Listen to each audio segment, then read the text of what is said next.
Toshkent tumani axborot kutubxona markazi jadid adabiyoti namoyandalaridan Usmon Nosir kitobini tavsiya etadi.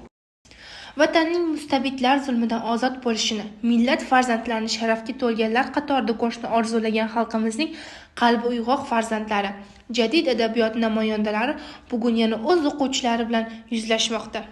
Xalq ma'naviyatini boyitish yo'lida olib borilgan kurashlar, milliy matbuot, adabiyot va teatrning odamlar tafakkurini oshirishdagi ahamiyati haqida asarlarda kuyunib yozgan, bu borada fidoyilik ko'rsatgan, alal oqibat qatag'onga uchraganlar haqida so'z borarkan, Abdulla Qodiriy, Abdurauf Fitrat, Abdulhamid Cho'lpon, Abdulla Avloniy, Mahmud Xo'ja Behbudiy, Munavvar Qori Abdurashidxonov, Usmon Nosir, Ishqoqon Ibrat siymolari ko'z oldimizda gavdalanadi.